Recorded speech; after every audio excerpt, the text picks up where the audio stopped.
সর্বশেষ হিসাব অনুযায়ী বাংলাদেশে বর্তমানে খেলাপি ঋণের পরিমাণ 1,82,000 কোটি টাকা। কত? 1,82,000 কোটি টাকা খেলাপি ঋণ। প্রতিবারই এই খেলাপি ঋণের বিরুদ্ধে জেহাদ ঘোষণা করা হয়। এই 14-15 বছর যাবত চলতেছে, তার আগেও চলেছে, কিন্তু ঋণ খেলাপি আর কমে নেই। গত 15 বছরে 7 গুণ ঋণ খেলাপির সংখ্যা, মানে খেলাপি ঋণের সংখ্যা বাড়ছে, তাহলে ঋণ খেলাপির সংখ্যা বাড়ছে। ঋণ খেলাপি হচ্ছে না একজন ব্যক্তি বা প্রতিষ্ঠান, আর খেলাপি ঋণ হচ্ছে যে পরিমাণটা। 15 বছরে, গত 15 বছরে 7 গুণ ঋণ খেলাপি ঋণের পরিমাণ বাড়ছে। 7 গুণ, কারো মতো 8 গুণ, অর্থাৎ 1,82,000 কোটি টাকা যে খেলাপি ঋণ, এটা আমাদের হিসেবে, এই হিসেবটা কিন্তু চাপানো, মানে সব দেওয়া হয় নাই। IMF-এর মতে এর পরিমাণ 3 লাখ কোটি টাকা। অবশ্যই এখানে একটা হিসাবের মার প্যাচ আছে, স্বীকৃতি অস্বীকৃতির ব্যাপার আছে, এটা ঋণ নাকি ঋণ না, খেলাপি ঋণ না, খেলাপি ঋণ কি খেলাপি ঋণ না, এটা নিয়ে বিতর্ক আছে অর্থনীতির ভাষায়। আমি অর্থনীতির ছাত্র না, আপনাদের অত পরিষ্কার করে বোঝাতে পারবো না, তবে আমি যা বুঝেছি ভাই, আমাকে তো তা বলতে হবে, কারণ আমি এই দেশের নাগরিক। এই দেশের যে কোনো আইন শৃঙ্খলার অবনতি ঘটলে আমার উপর প্রভাব পড়ে, আইন শৃঙ্খলার উন্নতি ঘটলেও আমার উপর প্রভাব পড়ে, তেমনি খেলাপি ঋণের প্রভাবও আমার উপর পড়ে। আবার ঋণ খেলাপি যদি কমে যায়, অর্থনৈতিক অবস্থা ভালো থাকে, সেটা ভালো প্রভাব আমার উপর পড়ে। তো যেহেতু আমি ভিকটিমাইজ কোনো না কোনোভাবে আমাকে ভিকটিমাইজ করা হয়, আমি ভিকটিম হয়ে যাই। কিভাবে সেটা বলতেছি, আমি আমার ভাষায় বলতেছি। আমি অর্থনীতিবিদ নই, অর্থনীতির ছাত্রও নই, কিন্তু আমি একজন রাজনৈতিক কর্মী, দীর্ঘদিন রাজনীতির সাথে জড়িত, এখনও জড়িত। যা বুঝি নাগরিক হিসেবে আমাকে তা বলতে আমি বাধ্য। এই দেশের ইউক্রেনে যদি যুদ্ধ হয়, এই দেশে খাদ্যের দাম বাড়ে। মধ্যপ্রাচ্যের যুদ্ধ হলে এই দেশে তেলের দাম বাড়ে। যদিও কমে না, কখনো কমে না, বাড়েই শুধু। সেই প্রসঙ্গে যাচ্ছি না। এই ঋণ খেলাপির বিষয়টা কিন্তু টোটালি একটা দেশের ব্যবসায়ী এবং রাজনীতির উপর নির্ভরশীল। নো বাটপারি, নো চিটিং, নো কুজামিল। আপনি যে দলই করেন, আপনি আওয়ামী লীগ করলেই কিন্তু আপনি এই ভিকটিম হওয়ার বাইরে না। আপনি বিএনপি সরকার ক্ষমতায় থাকলে যদি ঋণ খেলাপি হয়, তারাও কিন্তু এই ভিকটিম হওয়ার বাইরে না। আমি ব্যাখ্যা করতেছি বিষয়টা। অর্থাৎ দেশে যদি চাউলের দাম বাড়ে, সেটা একটা নির্দিষ্ট দল, ব্যক্তি, সম্প্রদায়, ধর্ম দেখে বাড়বে না। দেশে যদি অর্থনীতির উন্নয়ন ঘটে, সেটা সুফল দল মত নির্বিশেষে না, সবাই পাবে এটা সুফল। তেমনি কুফলটাও সবাই পাবে, আপনি যে দলই করেন না কেন। মুষ্টিমেয় লোকের লাভ হতে পারে সরাসরি, মুষ্টিমেয়, মানে আমরা যদি 17 কোটি মানুষ ধরি, সেখানে হয়তো 1700 লোকের লাভ হবে, সর্বোচ্চ 1700, সর্বোচ্চ। আচ্ছা, ধরলাম 17,000-এর লাভ হলো, তাহলে 17 কোটি মানুষের 17,000 লাভ, মানে বুঝছেন তো সংখ্যাটা কত মানুষ ক্ষতিগ্রস্ত। এবার আসি, আমরা আসল জায়গায় আসি। 1,82,000 কোটি টাকা ঋণ, মানে খেলাপি ঋণ, এগুলো কারা দেয়? আমার প্রশ্নটা হচ্ছে, কারা দেয়? ব্যাংক দেয়। কারা নেয়? বড় বড় ব্যবসায়ীরা নেয়। তবে গত বছরের হিসাবে এই দেশে কিন্তু ঋণ খেলাপি, মানে যে ব্যক্তি বা প্রতিষ্ঠান ঋণ খেলাপি করেছেন বা ঋণ খেলাপি হিসেবে স্বীকৃতি পেয়েছেন। আবার বলি, ঋণ খেলাপি কি? যে ঋণ, অর্থনীতির ভাষায়, এটা পরে বলতেছি, বুঝে না, সংজ্ঞা তো এটা লেখা আছে। অর্থনীতির ভাষায় সেই ঋণ খেলাপি, সেটাই ঋণ খেলাপি হিসেবে ধরা হবে যে ঋণ সময় মতো পরিশোধ করা হয়নি। একেবারে সহজ হিসেবে তত্ত্ব দিয়ে জনগণকে বোঝানো যাবে না, দরকারও নেই। আপনি সহজভাবে বুঝে নেন। অর্থনীতির সংজ্ঞায় সবচেয়ে সহজ সংজ্ঞা যেটা ঋণ খেলাপি, যে ঋণ সময় মতো পরিশোধ করা হয় নাই, তাই ঋণ খেলাপি বা খেলাপি ঋণ। আর যারা এটা করে দেয় না, সে ঋণ খেলাপি ব্যক্তি বা প্রতিষ্ঠান। আর খেলাপি ঋণ হলো যেটা খেলাপি হয়ে গেছে, মানে দেওয়া হয় নাই, সম্ভাবনাও খুব কম। একটা দেশের 11% প্লাস ঋণ খেলাপি হয়ে গেছে। ভাবা যায় 5,000 টাকার জন্যে 10,000 টাকার জন্যে কৃষকের কোমরে দড়ি বাঁধা হয়েছে, এটা রেকর্ড আছে। একজন শিল্পপতিকে হয়তো অ্যারেস্ট করা হয়েছিল এই গত 50 বছরে, নামটা ভুলে গেছি এখন আমি, তাও রিসেন্ট, মানে 2-4 বছরের ঘটনা, এটা 5 বছরের মধ্যে। দ্বিতীয় কোনো ব্যক্তি দেখাতে পারবেন যে একজন শিল্পপতির কোমরে রশি পড়েছে 100 কোটি টাকা মারার জন্য, বা 1000 কোটি টাকা মারার জন্য, বা 20,000 কোটি টাকা মারার জন্য? একটা তথাকথিত লুটেরা, আমি এদের লুটেরা বলি, এই ধনীদের শিল্পপতিদের কোমরে রশি পড়েছে, তাদের সম্পত্তি বাজেয়াপ্ত হয়েছে। আর তাদের তো গ্যারান্টরই খুঁজে পাওয়া যায় না। এদের যে জামানত দেয় জমি জমা সব কাগজ ভুয়া। এমনকি এদের যারা যে ব্যক্তি গ্যারান্টর থাকে তাদের উপরে খুঁজে পাওয়া যায় না। ঋণ হয় আপনি সরাসরি জামানত দিয়েছেন, অথবা আপনার প্রতিষ্ঠানের সুনাম জামানত, অথবা আপনার প্রতিষ্ঠানের সম্পত্তি জামানত, অথবা এগুলোর সাথে আরও কয়েকজন জামানতদার থাকে, মানে গ্যারান্টর থাকে। বাংলাদেশে যেমন কোনো ক্রাইম ঘটার পর সিসি ক্যামেরার ফুটেজ পাওয়া যায় না, তেমনি এই দেশে খেলাপি ঋণ মেরে দেওয়ার পরে গ্যারান্টর খুঁজে পাওয়া যায় না। আমরা এমনও নিউজ পড়েছি, এক্সাক্ট খবর এখন মনে নাই, ময়মনসিংহ রোডের মেইন রোড বন্ধক দিয়ে, মানে সরকারি, মানে জনপথের জমি বন্ধক দিয়ে লোন নিছে ব্যাংক থেকে। পরে জানা গেছে, কখন, যখন সে খেলাপি হয়ে গেছে, টাকা মেরে দিয়েছে, তখন জানে। এর আগে কেউ জানি নাই আমরা, আমাদের জানতে দেওয়া হয় না। এবার আসি, একটা ব্যাংক কিন্তু সহজে খেলাপি ঋণের বা ঋণ খেলাপির কথা বলতে চায় না, কারণ সেটা প্রতিষ্ঠানের বদনাম। আমরা না বুঝি, তারা বুঝে প্রতিষ্ঠানের বদনাম, তাই তারা চেপে যায়। কখন প্রকাশ করে দেখেন, যখন করে জানেন, যখন বাধ্য হয়, আর ঠিক ব্যথা আর কুলাইতে পারে না, তখন বলে আমার পেটের ব্যথা হয়েছে। মোটামুটি ছোট ব্যথায় আর স্বীকার করে না, প্রচণ্ড ব্যথা হলে স্বীকার করে। এবার আসি, অর্থনীতিবিদেরা কি বলেছেন, এবার ওই দিকে যাই। নামগুলো আমার একজ্যাক্ট মনে নাই। আমি এখন যা বলতেছি এগুলো অর্থনীতিবিদদেরই কথা, এখন যা বলবো আমার ভাষণ না, কারণ আমি অর্থনীতির ছাত্র না, আগে বলেছি অর্থনীতি বুঝিও না। খেলাপি ঋণের সংজ্ঞাটাই আমাকে মুখস্থ করতেছে, তারপর আপনাদের সামনে কথা বলতেছি। তো কোনো অর্থনীতিবিদ বলেছেন, একেবারে সরাসরি বাংলাদেশ ব্যাংকের সাবেক গভর্নর বলেছেন যে যারা 1000 কোটি টাকা ঋণ নেয়, ব্যাংকের গভর্নর বা ব্যাংকের কর্মকর্তাদের কোনো ক্ষমতা নেই ঠেকানোর। আমার ভাষায় বলতেছি, তার ভাষাটা আর কি, তার ভাষাটা আমার মতো করে আমি নেরেট করতেছি, যে আমাদের ক্ষমতাই নেই ঠেকানোর। যখন 3,000, 5,000, 10,000, 1,000 বা 500 কোটি টাকা ঋণ নিতে আসে, বা 1,000 কোটি টাকা, তখন এমন ব্যক্তিরাই ফোন করে তাদের ক্ষমতা নাই না করার, দিতে বাধ্য। তার মানে নিশ্চয়ই যারা সরকারে থাকে তারা। এটা আমার কথা না, এটা অর্থনীতিবিদের কথা, এবং কি বাংলাদেশ ব্যাংকের সাবেক গভর্নরের কথা। এটাই সত্য। কারণ মিলকে জুলকে খারা হয়, মিলকে জুলকে এই দেশের সিন্ডিকেট, এই দেশের শিল্পপতি, বড় বড় ব্যবসায়ী, ধনকুবের, আর পলিটিশিয়ান, এবং আর একটা আছে আমলা। এই নামটা সহজে কেউ নিতে চায় না। আমি যতবার বলি আমলার কথা, কেউ বলে না।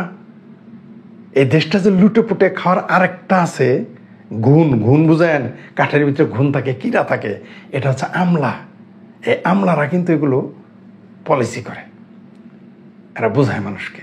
তাই আমলারাও কিন্তু পার্সেন্টেজ পায়।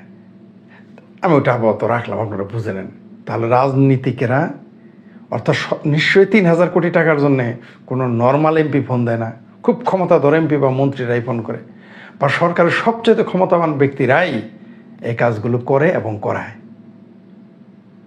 কিন্তু টাকা ওঠানোর সময় এইবার তো ধরা 5 বছর, এই গত 14 বছরে 7-8 গুণ ঋণ খেলাপি বেড়েছে একটা দেশের জন্যে। দক্ষিণ এশিয়াতে 2টা দেশ সবচেয়ে বেশি খেলাপি ঋণ হয়, খেলাপি ঋণের সংখ্যা বেশি, এবং ঋণ খেলাপি প্রচুর, সেটা হচ্ছে শ্রীলঙ্কা এবং বাংলাদেশ। আমাদের তো আকল নাই। এই যে এত মানে বজ্র হাঁটুনি ফসকা গেরো, সরকার প্রতিবারই বলতেছে খেলাপি ঋণকে ধরতে হবে, পাকড়াও করতে হবে, প্রতিবারই বাড়ে। তাই আর স্লোগান দিয়েন না আপনারা আবার স্লোগান দিলে খেলাপি ঋণ আরও বাড়বে। 3 মাসে 2% খেলাপি ঋণ হয়ে গেছে। আমি বললাম তো, আমি গত 5 বছরে 2 কোটি টাকা লোন নেওয়ার জন্য কত ব্যাংকে গেছি, কত লোক ধরছি, কোথাও টাকা পাওয়া যায় না। অথচ আমি যে কাজটা করতে চাইছিলাম সেটা আমার ব্যক্তিগত লাভের জন্য না, শুধুমাত্র ব্যক্তিগত লাভের জন্য না। আমি শেখ ফরিদের অন্তত অতটুকু যোগ্যতা আছে, আমি শেখ ফরিদ চাইলে কোটিপতি হতে পারি, আমি ভালোভাবে চলতে পারি বা পারবো। এখনও যদি চেষ্টা করি আমি কয়েক কোটি টাকা মালিক হইতে পারবো 2-4-5 বছরে, শুধু নিজের লাভের চিন্তাটা যদি করি।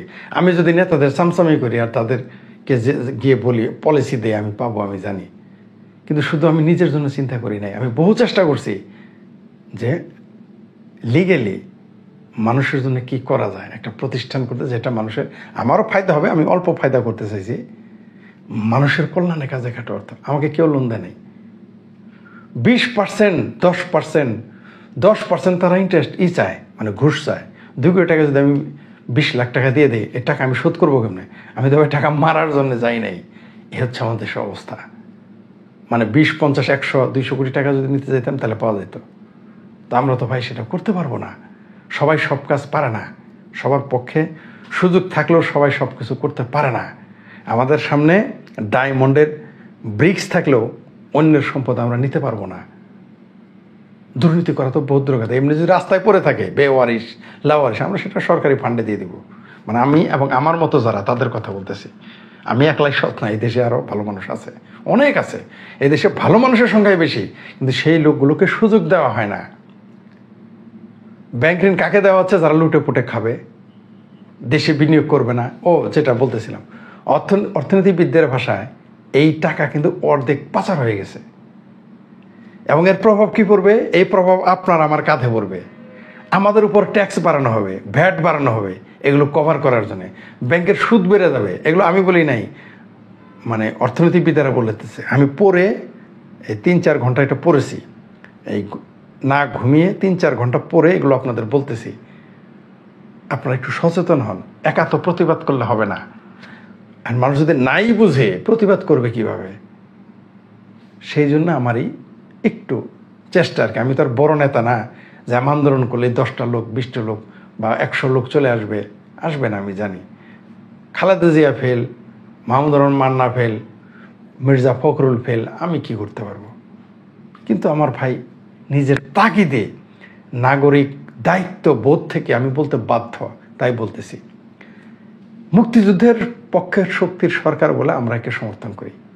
আমরা আওয়ামী লীগ করি না, কিন্তু এই মুক্তিযুদ্ধের পক্ষের বলে একে সমর্থন করি। কিন্তু আমাদের যদি ফলাফল এই হয়, আমাদের যদি রক্ত হাড্ডি মাংস এখন চুষে খাওয়া শুরু করে, আমরা তো ভাই বসে থাকতে পারবো না।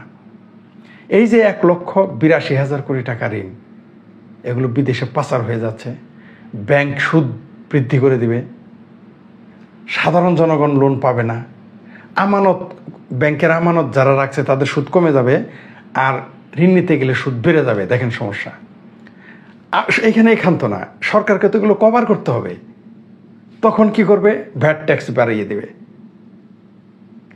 সকল কিছুতে ট্যাক্স বেড়ে যাবে, ভ্যাট বেড়ে যাবে। মানে জনগণের মাথার উপরে এই বোঝাটাই পড়বে। এই 1,28,000 কোটি টাকার বোঝাটা মূলত আমাদের মাথার উপরেই। বৈদেশিক ঋণের কথা বাদ দিলাম, সেটা তো আছেই। এই যে লুটপাট করে আমাদের কিছু মানুষ, এগুলো কারা করতেছে? 23 সালের হিসেবে আমি যেটা পড়েছি, যেটা খুঁজে পেয়েছি, গত বছরের হিসেবে 8 লাখ মানুষ ঋণ খেলাপি। এরা 8 লাখ মানুষ ঋণ ঠিক টাইম মতো দেয় নাই, খেলাপি হয়ে গেছে। 8 লাখের ঋণ কিন্তু সব সমান না। গিয়ে দেখেন সর্বোচ্চ 300 লোক, নাম ধরে ধরে বলা যাবে, আইনগত কিছু ফারাক আছে তাই বলতে পারতেছি না, সেই শিল্প এবং ব্যক্তি নাম ধরে ধরে বলা যাবে। 8 লাখ কিন্তু ঋণ খেলাপি। এদের মধ্যে কিন্তু 5,000 টাকাও আছে ঋণ খেলাপির, কিন্তু 5,000 কোটিও আছে। ধরতে হবে কাকে? সর্বোচ্চ এই দেশে 300 লোককে গ্রেপ্তার করলে এই দেশে ঋণ খেলাপি ফিনিশড হয়ে যাবে, একটা ঋণ খেলাপি থাকবে না। সর্বোচ্চ 300কে ধরলে 1,82,000 কোটি টাকা না, 1,50,000 কোটি টাকা ফান্ডে চলে আসবে। কিন্তু কে ধরবে? রাঘব বোয়ালকে ধরে কে? এরা তো আইনের ফাঁক ফোকরতে বেরিয়ে যাবে। সরকারের উচ্চ মহলে টেলিফোন আছে, ব্যাংক কর্মকর্তাদের কার সাজি আছে, এগুলো সরকারের ছত্র ছায়া ছাড়া সম্ভবই না। অর্থনীতিবিদদের ভাষায় এটা বলতে হবে না, এটা তো কমন সেন্সের ব্যাপার যে সরকারের উচ্চ মহলের ছত্রছায়া ব্যতীত 5,000 কোটি টাকা কারো বাবার ক্ষমতা আছে লোন নেওয়ার, 500 কোটি টাকা নেওয়ার কারো বাবার ক্ষমতা আছে। তারা কারা? সর্বোচ্চ দেশে 300 লোক লুটে পুটে খাচ্ছে। আগে ছিল স্বাধীনতার আগে 71 সালে ছিল 22 পরিবার। আমরা এই 22 পরিবার থেকে মুক্তি পাওয়ার জন্যে আমাদের বাপ চাচারা যুদ্ধ করছে, আমাদের বড় ভাইয়েরা মুক্তিযুদ্ধ করছে। বিনিময়ে এখন আমরা 300 হয়তো 400 পরিবার পাইছি। এরা এখন আমাদের দেশকে লুটে পুটে খাচ্ছে। সবাই না, ভালো রাজনীতিক এই দেশে আছে, ভালো ব্যবসায়ী আছে, তবে এদের সংখ্যা খুব কম। আমাদের তাহলে কি করণীয়? সরকার পতন আন্দোলন, যেই শেখাতে ইসা পরের সরকার এসব তাই করবে।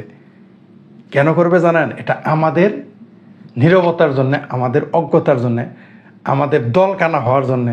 আমরা সবাই দলকানা, ইনক্লুডিং মি। আমরা সবাই দলকানা, যে যে দল করেন সবাই দলকানা, কেউ কথা বলবে না। বিএনপিরা এটা শুধু ক্ষমতার কুর্সি বদলের জন্য আন্দোলন করবে, এটা হওয়া উচিত ছিল না। উচিত ছিল সবাই বলবে এটা অন্যায়, ঋণ খেলাপিদের ক্ষমা করা যাবে না, আন্দোলন করতে হবে। আর ঋণ খেলাপিদেরকে ধরতে আন্দোলন করতে হবে কেন? এটা তো সরকারের দায়িত্ব এগুলোকে প্রেশার দিয়ে টাকা ওঠানো। কিন্তু এই যে জনগণ বুঝে না, জনগণ হচ্ছে দলকানা আর নির্বোধ, এবং তাদের ধর্মের আফিম খাওয়ায় দেয়, কখনো দলের আফিম খাওয়ায় দেয়। যখন যে আফিম খাওয়া দরকার নীরব করে রেখে দেয়। আবার যারা প্রতিবাদ করবে 2-4 জন, তাদেরকে ঠ্যাঙাবে, অথবা জেলে দেবে, অথবা মেরে ফেলবে, ইত্যাদি ইত্যাদি। তার মানে কোনো আন্দোলন হবে না, কোনো আলোচনা হবে না।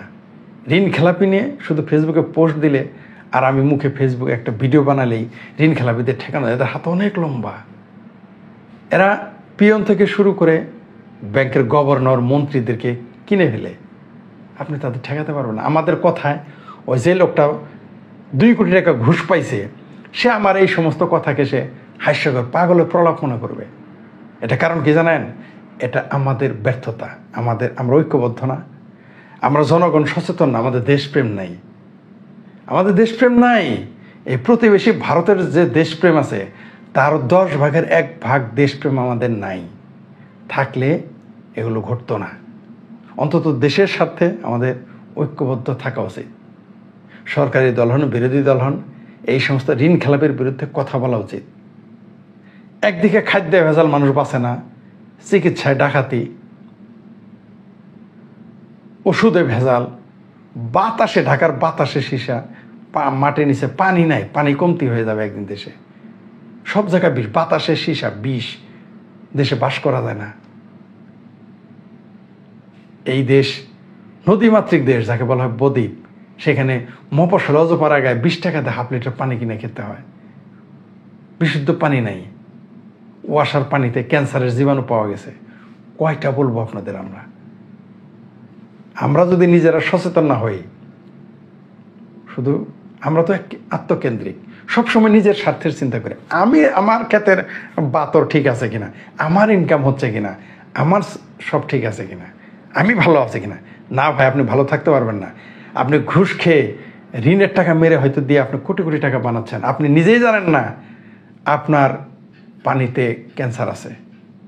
আপনি যে পানিটা খান, আপনার যে খাদ্যে সেখানে ক্যান্সার আছে। আপনি যে খাচ্ছেন, আপনার কিডনি ড্যামেজ হচ্ছে, আপনি তা জানেন না। আপনি মরছেন, আপনি একাই জিতে গেছেন না, আপনি জিতেন নাই। আপনি জানেন না যে কসাইটা গরু কাটতেছে সেখানে সে কি মিশাচ্ছে। যে গৃহস্থটা বা যে খামারে গরু পয়দা করতেছে, গ্রোথ করতেছে, খামার করতেছে, সে তার গরুকে বিষাক্ত খাবার খাওয়াইতেছে। আপনার লিভার ড্যামেজ হয়ে যাচ্ছে, আপনি জানেনই না। আপনার কিডনি ড্যামেজ হয়ে যাচ্ছে, আপনি জানেন না।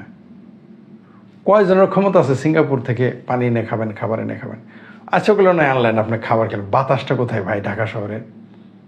যাই হোক, আমাদের সচেতন হতে হবে। জনসচেতনতা ছাড়া এই খেলাপি ঋণদের আটকানো যাবে না। আমাদের ঘৃণা করতে হবে সেই সমস্ত লোকদের যারা ঋণ খেলাপি, যারা দুর্নীতিবাজ, তাদেরকে আমাদের ঘৃণা করা শিখতে হবে।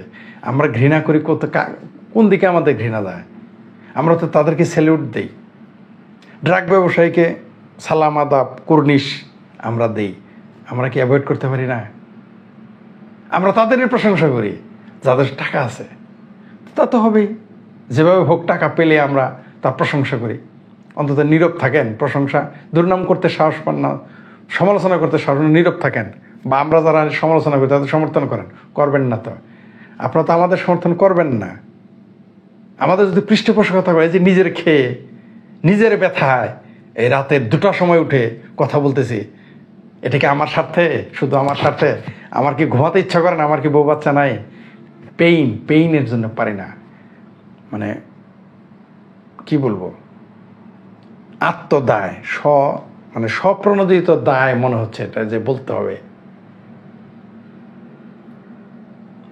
সবচেয়ে দুর্ভাগ্য আমাদের দেশের প্রতিবারই অর্থনীতিবিদেরা এগুলো বলতেছে, প্রতিবারই খেলাপি ঋণ বাড়তেছে, সেটা যে কোনো সরকারের সময়।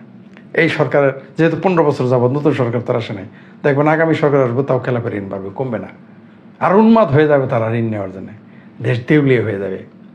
কিছু লোক হয়তো ভালো, হয়তো বললাম 300 কি 400 500 নয় 5,000 লোক ভালো থাকবে, নয় 50,000 লোক ভালো থাকবে, নয় 1 লক্ষ পরিবার ভালো থাকবে। আর আমরা 17 কোটি মানুষের কত কোটি পরিবার ভাই, তাদের অবস্থা কী হবে? আমার অবস্থা কী হবে? আমার মতো যারা আপনার সাধারণ মানুষ, তাদের অবস্থা কী হবে? আমরা সচেতন হই, এগুলো নিয়ে কথা বলি। কথা বললেই সরকার চাপে পড়বে, বাধ্য হবে এগুলো করতে। তবে আমরা সামারিতে কি পাইলাম? খেলাপি ঋণ বড় বড় কিছু পরিবার, বড় বড় শিল্পপতিরাই অধিকাংশই, যে 1,82,000 কোটি টাকার খোঁজ নিয়ে দেখেন, 1.5 লক্ষ কোটি টাকায় এই লুটেরা ধনীরা নিয়েছে। বাংলাদেশে এরা নিয়ে টাকা, এদের টাকা দেওয়া উৎপাদন করার জন্য, এরা টাকা মেরে দেয়, এরা বিদেশে পাচার করে। দেশে যে উৎপাদন যদি থাকতো তাও একটা কাজ হতো, নাই উৎপাদন নাই। যে কাজে দিছে, আমি এক জায়গায় চাকরি করতাম, আমি জানতাম না তারা 20 কোটি টাকার লোন নিয়েছিল। ব্যাংকার যখন আসছে তখন জানলাম সে 20 কোটি টাকা লোন নিছে, আমি জানতাম 5 কোটি টাকা লোন নিছে। তাদের ইনভেস্টমেন্ট করার কথা ছিল এখানে, ব্যাংক তাকে লোন দিয়েছে বাংলাদেশ ইনভেস্ট করার জন্য, মানে তার অঞ্চলে। সেই টাকা নিয়ে চলে গেছে, কোন দেশে নিয়েছে আমি তো আর জানি না, তবে ইউরোপেরই কোনো দেশে তারা নিয়ে চলে গেছে। আমি সেখানে হেড অফ দ্য স্টাফ ছিলাম, আমাকে জিজ্ঞেস করছিল যে এই প্রতিষ্ঠান চালাতে কত কোটি টাকা লাগবে। আমি বলছিলাম যে রান করতে, মানে বন্ধ প্রতিষ্ঠান, আমি বলছি এটা 5 কোটি টাকা হলে এটা রান করা যাবে। আমাকে আটকাই দিয়েছে, আমাকে বলছে তুমি আর এখানে চাকরি ছাড়তে পারবে না। ম্যানেজার আমাকে বলছে, ম্যানেজার না সরি ডিজিএম বলছে যে তুমি আর চাকরি ছাড়তে পারবে না এখান থেকে, এইখানে আমরা 20 কোটি টাকা দিছি। আমি তো স্টুপিড হয়ে গেছি, কি বলে? এই একটা ছোট্ট উদাহরণ দিলাম। 5 কোটি টাকা হলেই সে প্রতিষ্ঠান চলতো পূর্ণদমে, সেখানে 20 কোটি টাকা লোন দিয়েছে, প্রতিষ্ঠান চলে না, লস হয়। কারণ কি? কারণ ইনভেস্টই করে নাই, তারা নিয়ে চলে যায়। আমাকে কারখানার মালামাল আনতে হইতো ঋণ করে। আমি বিভিন্ন প্রতিষ্ঠানে ফোন করে, তাদের এমডিকে ফোন করে বলতাম, স্যার আমার কোম্পানিতে এই মালগুলো পাঠান, আমি দায়বার স্যার, টাকা স্যার এগুলো আমি আপনাকে আগে দিব, কোম্পানিকে দিব না, কারণ যেহেতু আমার উপর অনেক কর্তৃত্ব ছিল। এই হচ্ছে আমাদের দেশ, মালিকেরা, ডাইরেক্টররা টাকা পয়সা নিয়ে চলে যায়। এটা আমি একটা ছোট কোম্পানি দেখালাম, 20 কোটি টাকা তো বেশি টাকা না, তাই না? হাজার হাজার কোটি টাকা যারা মারছে, কিন্তু আমরা কোনোদিন পাবো না। আমাদের 20 কোটি টাকা দিলে 1 টাকা লস হতো না, কিন্তু আমাদের কেউ দিবে না, কোনো ব্যাংক দিবে না। দ্বারে দ্বারে ঘুরেছি, জামানত দিয়েছি, সম পরিমাণ সম্পত্তি। মানুষ সাধারণত 20 কোটি টাকা লোন নিতে গেলে কিন্তু 5 কোটি টাকা দেয়, 20 কোটি টাকা লোন নেয়। আমি 2 কোটি টাকা নিতে গিয়ে 4 কোটি 5 কোটি টাকার সম্পদ জামানত দিয়েছিলাম, আমাকে লোন দেয় না। এরকম যারা ভালো ব্যবসায়ী, উদ্যোক্তা, তাদেরকেও দেয় না, হাইকোর্ট দেখা দেয়। কারণ আমরা তো ঘুষ দিব না। আমি কেন দিব ভাই আপনাকে? আমি 10%, আমার তো 20 লাখ টাকা আপনাকে শোধ করতে হবে, সুদ আসলে, তাও শুধু মূল টাকা না, সুদ সহ শোধ করবো, তা আপনাকে আমি কেন টাকা দেবো? তাই আমাদের হয় না। এই হচ্ছে অবস্থা। আসেন আমরা সচেতন হই। আমরা যদি সচেতন না হই, সরকারের উপরে চাপ পড়বে না। আর বেশি বেশি বলতে হবে, বেশি বেশি বলতে হবে, প্রতিবাদ করতে হবে, তাহলে কেবল ঋণ খেলাপিদের ঠেকানো যাবে। শুধু বুদ্ধিজীবীরা বললে হবে না, ওই কয়েকজন অর্থনীতিবিদ, কয়েকজন গভর্নর, কয়েকজন অর্থনীতিবিদ, কয়েকজন প্রফেসর, আর আমার মতো কয়েকজন ফেসবুকার, অ্যাক্টিভিস্ট, এরা বকর বকর করলো, খারাপ ভাষায় বললাম, তাতে ঋণ খেলাপিরা থামবে না। আমাদের সবাইকে সচেতন হবে, এগিয়ে আসেন। এই ঋণ খেলাপির বাংলাদেশে IMF-এর মতে 3 লক্ষ কোটি টাকা ঋণ খেলাপি আছে, 3 লক্ষ কোটি টাকা। এবং বাংলাদেশের সাবেক গভর্নরের ভাষায় এই ঋণ খেলাপি সরকার ছাড়া সম্ভব না। এই বড় বড় ঋণ খেলাপি যারা হয়েছে সব সরকারের লোকদের ছত্রছায়ায়। এবং এরা টাকা নিয়েছে সরকারের চাপে, সরকার চাপ দিয়েছে, সরকারি লোকেরা চাপ দেওয়ার কারণে বাংলাদেশের ব্যাংক এগুলো অনুমতি দিয়েছে, ব্যাংকেরা টাকা দিতে বাধ্য হয়েছে। এটা একজন গভর্নরের কথা। এই হচ্ছে আমাদের দেশের অবস্থা। ঘুম আসে না এগুলো মনে হলে, নিজের চিন্তাই বাঁচি না, কিন্তু দেশের চিন্তা যখন মনে হয় তখন এইগুলো শোনার পর, এগুলো চিন্তা করার পর মনে হয় মিনার মাহমুদ কেন, আমি না হয় ভাই অর্থনৈতিকভাবে অসচ্ছল অন্যদের তুলনায়, কিন্তু মিনার মাহমুদ, সাংবাদিক মিনার মাহমুদ, যে অনেক সাংবাদিকের জন্মদাতা, মানে সাংবাদিকের জন্ম, সাংবাদিক পেশার অনেকেরই জন্মদাতা, সেই মিনার মাহমুদ সফল একজন ব্যক্তি। আমেরিকা থেকে এসে বাংলাদেশে আত্মহত্যা করছিল 6 পাতার ডায়েরি লিখে গিয়ে, মানে 6 পাতার একটা চিঠি লিখে আত্মহত্যা করছে মনের দুঃখে। কারণ তার দেশপ্রেম আমার চেয়ে অনেক উপরে, তাই সে আত্মহত্যা করছে মনের দুঃখে। একটা দেশের মানুষের দুঃখে, দেশের মানুষের দুর্দশা দেখে মিনার মাহমুদ, সাংবাদিক মিনার মাহমুদ আত্মহত্যা করেছেন। তিনি আমেরিকায় থাকতেন, চাইলে রাজার হালে থাকতে পারতেন, তার সবাই প্রতিষ্ঠিত। তিনি দেশে এসে দেশের মানুষের অবস্থা দেখে আত্মহত্যা করেছেন। বাংলাদেশে একটা আত্মহত্যাই ঐতিহাসিক, আমি তাকে স্যালুট করি, যে দেশের মানুষের কষ্টের জন্য সাংবাদিক মিনার মাহমুদ বাংলাদেশে এসে এই মানুষের দুঃখ দেখে আত্মহত্যা করেছে। আমরা তো তা করতে পারবো না, অত দেশপ্রেম আমাদের নাই, অত মানবপ্রেম আমাদের নাই। খারাপ লাগে, তাই রাতে 2টোর সময় উঠে এই বকর বকর করা শুরু করেছি, এই প্রতিবাদ করা শুরু করছি। দয়া করে আপনারা মুখ খোলেন। দেশটা সবার, দেশটা কোনো ব্যক্তির না, কোনো প্রতিষ্ঠানের না, কোনো দলের না, দেশটা আমাদের সকলের। এই দেশের অর্থনীতির সাথে আমাদের জীবনের সম্পর্ক আছে। আপনি কতটুকু ভালো থাকবেন, সুস্থ থাকবেন, কতটুকু আয়ু কত হবে, এগুলো সব নির্ভর করে দেশের অর্থনীতির উপরে। আমাদের সচেতন হতে হবে। দলকানা এবং সাম্প্রদায়িক হলে চলবে না, আমাদের বাংলাদেশি হয়ে উঠতে হবে। শুধু বাঙালি হলেও চলবে না, কারণ শুধু তো বাঙালি দেশে বাস করে না, আমাদের বাংলাদেশি হয়ে চিন্তা করতে হবে। তাছাড়া উপায় নাই। এই ঋণ খেলাপিদের বিরুদ্ধে আমাদের তীব্র আন্দোলন গড়ে তুলতে হবে। কেউ না কেউ আন্দোলন শুরু করেন, আমাদের সমর্থন থাকবে। কারণ আমরা একা কতগুলো আন্দোলন করব, আর আমাদের তো সমস্যা আছে। আমরা গেলেই, আমরা দুর্বল মানুষ, যারা সবল আছেন তারা এগুলো নিয়ে আন্দোলন করেন। কেউ না কেউ মাঠে নামেন, কেউ না কেউ এর বিরুদ্ধে মাঠে নামেন, দেখেন এর ফল হবে। যাদের সক্ষমতা আছে তারা মাঠে নেমে যান, অনশন করেন, সভা সেমিনার করেন, যে কোনো আয়তে প্রতিবাদ করেন, যে কোনো আয়তে আইনত বৈধ আমাদের যে নাগরিক অধিকার আছে প্রতিবাদ করেন। তাহলে দেখবেন এই ঋণ খেলাপি কমে আসবে, এছাড়া সম্ভব না।